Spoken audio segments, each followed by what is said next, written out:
ஜனதா இந்த காங்கிரஸ் எல்லாம் உற்று பார்க்காம இங்க உறங்கிடுச்சா? 12 பேரை ஒரே சங்கிலியில பூட்டி கொண்டு போனான்ல.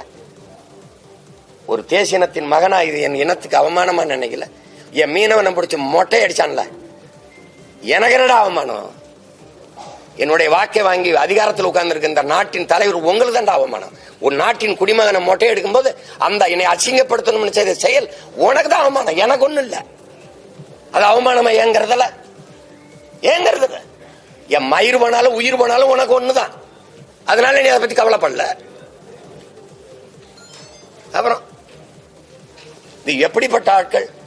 ஓகி புயல் அங்க 200க்கும் மேற்பட்டவன் போய் கடல்ல இந்த இதுல சிக்கிக்கிட்டான். நடுக்கடல்ல தூத்துக்குடியில அந்த கன்னியாகுமரியில. அவனுக்கு இவ்வளவு வலிமை மிக்க ராணுவம் இருக்குது, கடற்படை ராணுவம். ஓடி போய் காப்பாத்துச்சா? 3 நாள் வரைக்கும் என் மீனவ மக்கள் நீஞ்சிக்கிட்டு நிப்பான். அவன் அது வரைக்கும் தற்காத்துக்குருவான். ஒருத்தன் கூட போகல. நாங்கெல்லாம் உட்கார்ந்து போறான்னா போய் நின்னோம். இறந்து போயிட்டான். சரி, இறந்த பிணத்தையாவது எடுத்துட்டு வந்து கொடுங்க, நல்லடக்கம் பண்ணிக்கிறோம்னு என் மக்கள் கெஞ்சினாங்க. ஒருத்தன் வரல. என்ன ஆயிடுச்சு?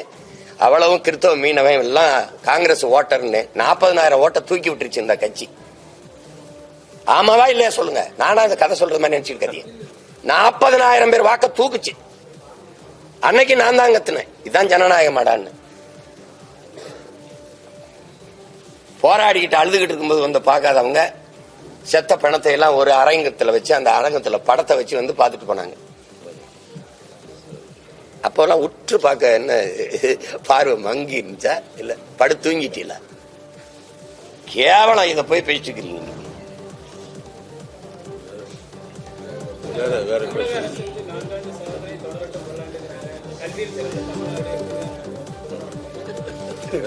கல்வியில் சிறந்த தமிழ்நாடு எப்படி உங்களுக்கு விளக்குறன்னு தெரியல. எந்த கல்வியாளர் அந்த கூட்டத்தில் கலந்துட்டு பேசினாங்க? இந்த நாட்டில் கல்வியாளர்கள் நிறைய இருக்கிறாங்கல்ல, அறிஞர் பெருமக்கள் அல்லது துணைவேந்தர்கள், பெரிய பெரிய இலக்கியவாதிகள், அறிஞர்கள் எல்லாம் இருக்கிறாங்கல்ல. கல்வியில் சிறந்த தமிழ்நாடுன்னு அந்த நிகழ்வுல பங்கேற்று பேசிய ஒரு அறிஞர், பங்கேற்று பேசியவர்கள் யாராரு? நீங்க தான் கேள்வி கேட்கணும், நான் பதில் சொல்லணும்னு ஒண்ணும் இல்ல. பங்கேற்று பேசிய கல்வி அறிஞர்கள் எத்தனை பேர் அந்த நிகழ்வுல?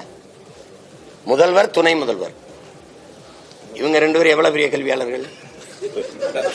அதுக்கப்புறம் அந்த நிகழ்ச்சியில பங்கேற்று பேசினதெல்லாம் யாரு? திரைப்பட இயக்குநர்கள், நடிகர்கள். கல்வியை பத்தி பேசுறதுக்கு அவன் தான் வேணும், கல்லூரி விழாவுக்கு அவன் தான் வரணும், எல்லாத்துக்கும் அவன் தான் வரணும். அப்படிங்கும்போது நடிகை நாளாட துரிக்காம என்ன பண்ணுவான்?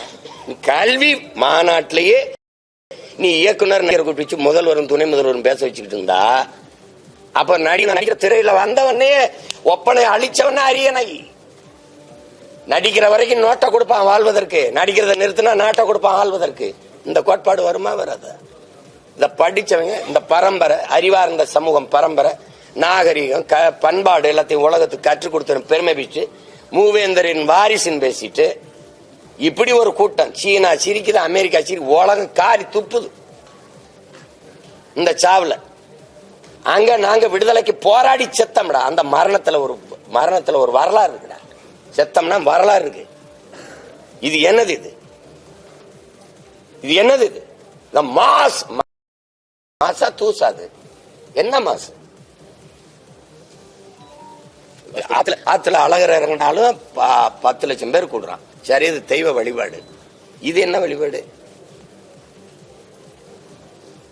இதை ஊக்கப்படுத்துறது நீங்க எல்லாம் தான் காரணம். இந்த கொலையில பெரிய பங்கு உங்களுக்கு தான். இதெல்லாம் ஏங்க, இதெல்லாம் ஒரு இதா பாத்தியெல்லாம் போங்க, போயிட்டு இது பண்ணாம என்னங்க இப்படி பண்ணிக்கிட்டு இருக்கீங்கன்னு ஒருத்தர் உட்கார்ந்து அரசியல் ஆய்வறிஞர், கருத்தாளர், சமூக சீர்திருத்தாளர், அப்படி புதிய ஒரு நாட்டை படைக்க வந்த பெரிய புரட்சியாளர்னு உட்கார்ந்து பேசின எல்லா கருத்தாளரும் ஆகா பாருங்க அவர் அவ்வளவு வந்துரும், இவ்வளவு ஓட்டு போட்டுருவான், இவ்வளவு உட்கார்ந்து பேசுற ஒவ்வொரு கருத்தாளர்ட்டும் கேட்கிறேன், நீங்கள் தம்பி விஜய்க்கு ஓட்டு போடுவீங்களா? கேள்வியா தான். இந்த உட்கார்ந்து பேசுற கருத்தாளர்கள்ட்ட கேட்கிறேன், நீங்க போடுவீங்களா? போடுவீங்க. ஏன் போடுவீங்க சொல்லுங்க? இதுக்காக போடுவேன். அவர் வைக்கிற இந்த கருத்து, இந்த கோட்பாடு, இந்த செயல்பாடு, இதுக்காக போடுவேன். சொல்லுங்க, மக்களுக்கு சொல்லுங்க. போட மாட்டிய அப்படின்னா ஏன் போட மாட்டீங்க? அதையும் சொல்லுங்க. சும்மா உட்கார்ந்து கிழிச்சு வச்சக்கார மாதிரி உனக்கு நல்ல காலம் பிறந்துரும், இது வந்துரும், இது போயிடும், என்னடா குடுகுடுப்பக்கார மாதிரி போயிட்டு. இதெல்லாம் அரசியல் ஆய்வா? இதெல்லாம் நல்ல கருத்தை விதைச்சு நாட்டை நல்ல வளமான நாட்டை உருவாக்குற சிந்தனையாளர்களா? உட்கார்ந்து பேசினா வெளியில வரும்போது 2000 கொடுப்பான். தானியில வந்தீங்கன்னா ஆட்டோல வந்தீங்கன்னா அது காசு கொடுப்பான். இதா கேவலம் கேவலம். இதெல்லாம் உட்கார்ந்துக்கிட்டு காலையில இருந்து கிளம்பிட்டார், இந்த போயிட்டு இருக்கார், இந்த ஏறிட்டார், இந்த திரும்பிட்டார். அவன் இது பெருமையா கருதிட்டான். நீங்க பேசும்போது கூட்டம்லாம் அவோ இதுல பங்கு அவோ ஐயோ ஐயோ அப்படின்னு அது ஒரு பெருமையா பர்சனாலிட்டியா மாத்தி விட்டீங்க, சமூக மரியாதையா மாத்தி விட்டீங்க. எதுக்குடா வந்தவன பாடுறா, எதுக்குடா காலையில இருந்து 8 மணில இருந்து இரவு 7 மணி வரைக்கும் நின்றுகிட்டு இருக்கான்னு ஒருத்தங்க